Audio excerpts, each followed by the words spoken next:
Pessoal, não resta dúvida que hoje em dia nós temos um embate político gigantesco na sociedade e isso não se restringe ao Brasil. No mundo todo a gente tem esse impasse político e a pergunta é, existe uma explicação? Quando a gente coloca aí a nossa narrativa bimodal para entender esse fenômeno, a gente tem que perceber uma coisa muito importante, uma revisão da forma como a gente pensa o Sapiens e a sociedade humana. As tecnologias, elas são quebradoras de barreiras tecnoculturais.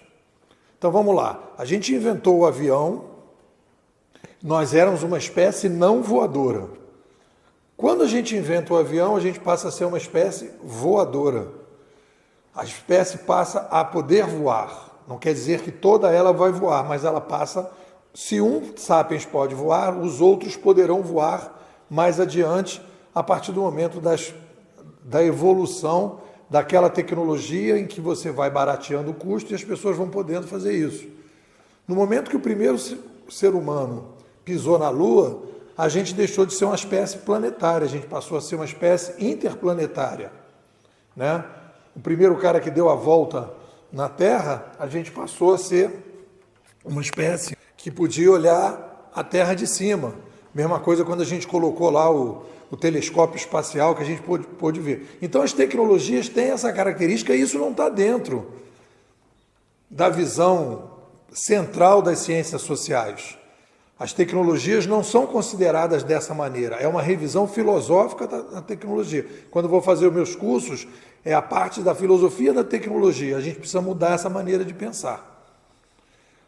E aí a gente ainda vai entender que as mídias são as tecnologias centrais da espécie.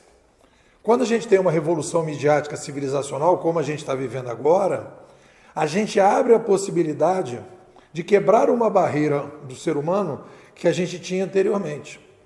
E aí a gente vai entender o embate político da seguinte maneira. Criamos uma ordem, olha só que interessante, nós criamos uma ordem social, política, econômica que foi construída, que foi moldada, que foi trabalhada dentro de um aquário, que a gente pode chamar de um tecnoaquário, com as possibilidades que as tecnologias midiáticas permitiam. Então a cooperativa de táxi era a melhor coisa possível que se podia ter para uma qualidade melhor de taxistas.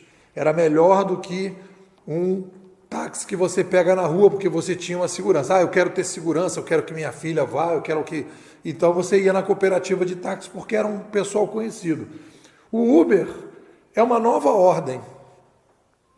Ele estabelece uma nova ordem de comando e controle, uma nova ordem, porque ele quebra a barreira. Ele quebra uma barreira tecnológica, ele quebra uma barreira tecnocultural, diria mais, uma barreira tecnocultural ideológica. Cria uma nova ordem, cria um novo modelo de possibilidade de garantir qualidade numa grande quantidade de motoristas, porque há avaliação de cada motorista. Isso cria uma nova ordem. Cria uma nova possibilidade. E, obviamente, que a velha ordem, que está estabelecida na sociedade, se beneficia dessa sociedade, se organiza daquela forma, né? Ela vai para o embate. Então, quando a gente fala desse embate político, esse embate político começou ali, taxistas versus Uber. Aí você vai ter um embate político. Você vai ter um embate político entre corretores de imóveis e Airbnb. Você vai ter um embate político entre lojistas e Mercado Livre, lojistas e Amazon. Você vai ter um embate político entre TV Globo e YouTube. Então você começa a ter um movimento, e isso não é a primeira vez que acontece, um movimento em que a gente pode chamar de uma nova ordem, que não é consciente, não tem um projeto político, não é uma coisa assim, agora então as pessoas se conscientizaram e estão levando essa ideia. Não, é uma coisa espontânea, invisível, latente, que as pessoas simplesmente, essa é a tendência do ser humano, quer viver melhor e começa a perceber que tem possibilidades de viver melhor. E aí então começa uma demanda por quebrar, e aí olha só que importante, a gente começa a questionar as antigas intermediações. As antigas intermediações informacionais, o controle, né, que existia da informação, e começa a questionar, né, o comando e controle das organizações. E aí começam a surgir novas formas de se informar e novas formas de se organizar. E aí então você começa a nova ordem. Isso já aconteceu no passado, Nepô. Se a gente olhar ali para a chegada da prensa, logo a seguir você tem o movimento dos protestantes contra a Igreja Católica, que foi um movimento de descentralização.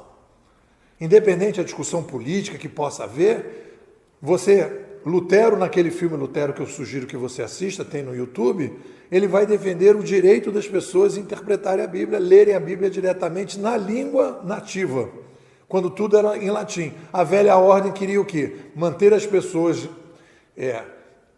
sem acesso à Bíblia, lendo a Bíblia através do padre que só falava latim, ninguém entendia absolutamente nada. Aí teve um movimento de descentralização do acesso à Bíblia.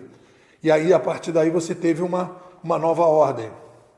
Você depois, na sequência, você tem, da mesma maneira, você tem a luta entre a monarquia absolutista e a república, em que você tinha um rei escolhido por Deus, os nobres em torno dele, e você então descentraliza através da república, uma nova ordem e uma velha ordem. E nós estamos vivendo um momento parecido, né?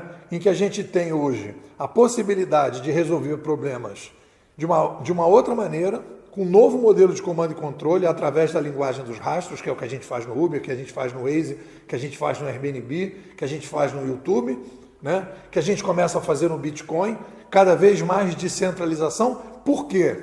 Porque a gente aumenta a população, e quando você aumenta a população, uma determinada ordem fica obsoleta e você então precisa dar um upgrade na sociedade.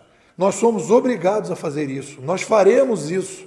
Teremos zonas de atração que serão aquelas que vão conseguir entender de maneira ideológica e tecnológica que isso é uma grande possibilidade para resolver problemas que hoje a gente não consegue resolver. Mas esse embate vai durar muito tempo e a gente precisa se conscientizar, né, que temos aí diante de nós uma forma de resolver problemas muito mais sofisticada do que tinha antes. E isso aí explica esse embate político. O que vocês dizem? Se você acha que a sociedade contemporânea tem mudanças que você não está entendendo, se você acha que esses autores todos que estão escrevendo sobre essa mudança aí são muito superficiais, se você é uma pessoa inquieta, é uma pessoa que gosta de desafio, que gosta de risco, que gosta de pensar diferente, que gosta de ouvir uma lógica e não gosta de ser enganada, enrolada, não gosta de mimimi, eu acho que você precisa conhecer a Bimodais. A Bimodais é uma escola de futurismo competitivo. A gente trabalha aqui, né, com conceitos consistentes. A gente trabalha com os canadenses há mais de 70 anos, que a Escola de Toronto do Canadá está estudando revoluções de mídia. A gente pegou esse barquinho e vem melhorando a narrativa dos canadenses. Então a gente pode dizer que nós estamos há 70 anos, né, autor por autor, melhorando um determinado tipo de ponto de vista sobre as revoluções midiáticas. Você não conhece isso, e se você conhecer a Bimodais, você não vai mais querer sair, como tem gente aqui que vem, né, a cada imersão renovando. Eu te convido, vem para a Bimodais, né, me manda um zap, 21 99608 6422. Vou repetir, 21 99608 6422. Nepô, quero ser bimodal. Este mês, por exemplo, nós vamos estar discutindo o livro Otimista Racional, do Matt Ridley.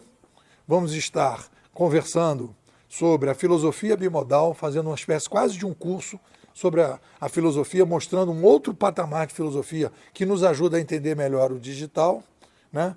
Através de uma live semanal, uma live mensal, atividades internas da escola, um grupo ativo de conversa, e você então vai conseguir sair de Matrix, tomar a pílula vermelha e ver a sociedade hoje de uma forma completamente diferente. Vamos embora?